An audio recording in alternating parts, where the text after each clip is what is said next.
Hey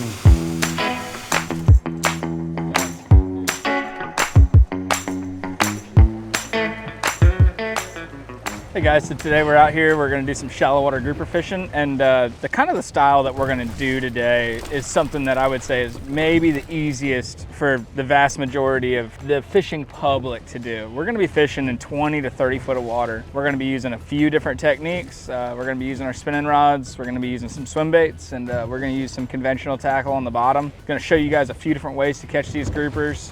You know, this stuff out here in 20 to 30 feet of water is a lot more forgiving. If you've maybe struggled to catch shallow water gags in the past, this would be kind of a really good way to get out here and kind of learn a little bit and find some success versus, you know, like the 12 foot of water stuff is really a challenge, you know, as far as your boat positioning and everything else. It's a good way to put some fish in the box, and it's pretty forgiving as far as, you know, how the whole system plays out. But hopefully we're gonna show you guys some really nice fish, and it's a beautiful morning out here, Friday, September 6th. Go get them. You're coming over here to me?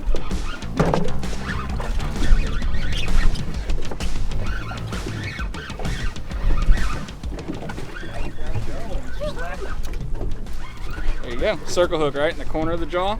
That's a beautiful part. I'm gonna show you something. So these gag groupers have to be 24 inches to keep. Take that fish, close his mouth, put him on that measuring stick. You can see right there, he's just under 26. So that's a nice legal fish. I'm gonna put him in the box. First one of the day. This is a better one.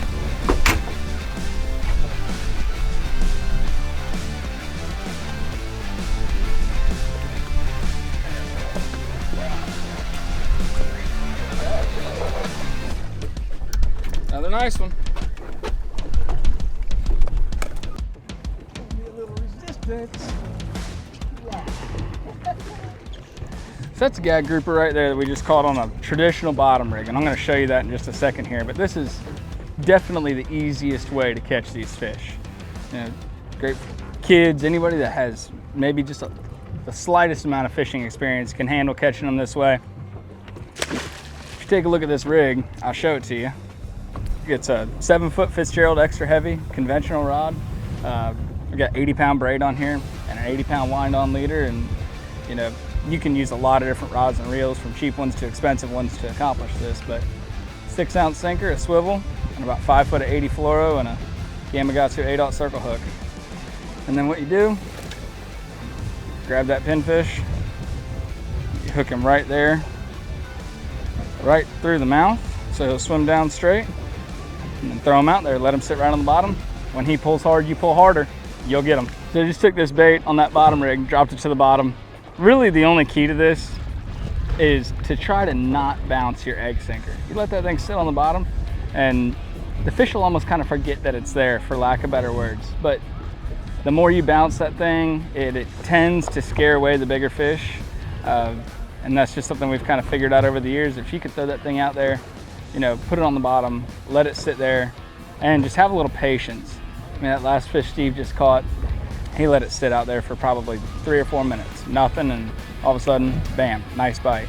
So that's kind of how this game kind of plays out on the bottom fishing rods, but it's definitely something, like I said, that a lot of people can do. You know, you set up as close as you can to the structure, drop some pinfish down, and that's really all you got to do. And we've had some really good success with it this morning, along with, of course, catching them on the spinning rods. Didn't get a great swim bait bite, but the water's still almost 90 degrees, so these fish aren't as fired up as we'd like them to be. But we'll be back in October and November to catch and release them.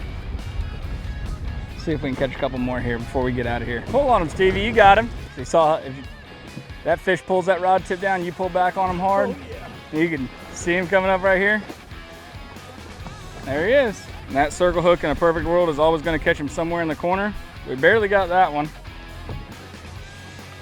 But that fish is probably going to go somewhere right around 23.5 to 24.5 inches. It'd be pretty close to legal. Pretty fish, and it's really just how simple can you make this stuff.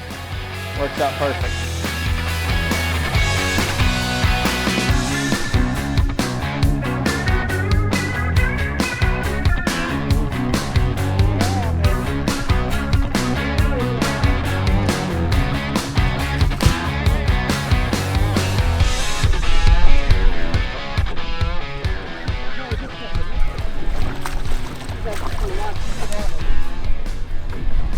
There's two nice ones, double header, beautiful fish. Awesome, doesn't get any better. That's our biggest fish. We caught at that first spot. You take him, look at him right there. He's just over 30 inches. That's a nice fish. It's a fish that's gonna go anywhere from 9 to 13 pounds, depending on how fat he is, but that's what we're looking for. Those are nice quality dinner candidates. So a lot of people always have a lot of questions about what we're looking at as far as our side scan and our depth finder, stuff like that, how we're finding spots and what a spot looks like. Side scan is a phenomenal modern invention that really helps us out here, but you can see we're idling up to this rock pile right now and we're starting to see it. There it is right there on the left hand side of the screen. And if you were just looking at your down scan over here on this side, you don't really see much. But that side scan gives you a phenomenal three-dimensional view of what the bottom structure looks like, how it's laid out, and you can see those rocks on the bottom. You know, over here on your down scan, you can kind of, if you look at it, you can see, well, there's a little rock, there's a couple fish, and it goes across, and then it drops off.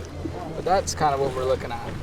You know, you see individual boulders over here on your side scan. You can get an idea of how the structure is laid out, and then that can be super helpful in how you set up on a spot, which end of it you want to fish. I mean, so many of these rock piles down here off Homosassa in 30 feet of water, so many of these rock piles are, you know, huge, 200, 300, 400 foot long, and if you set up on the wrong end of it, you might not get a bite. But if you were 200 feet over, you could have crushed them. So that's kind of a little bit of advice as far as how we're able to set up on spots and kind of what they look like on side scan. So we went out today, did some shallow water grouper fishing. Shallow water being a relative term. We fished 20 to 28 foot of water, but got us some really nice fish.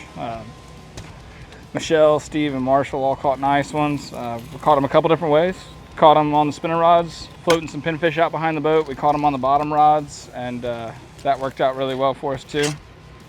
And now, I'll flay them out, bag them up, and send them home with the customers. But honestly, this morning, that outgoing tide, the fishing was phenomenal. As that tide slowed down, stopped, and then turned around, the beginning of the incoming tide was not very great for us.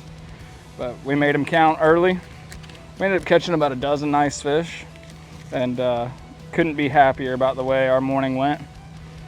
If you guys are going out there to catch some groupers, definitely try to get out there early. That early morning bite with this 90-degree water, that's a big deal. But don't forget those grouper cheeks. They are delicious.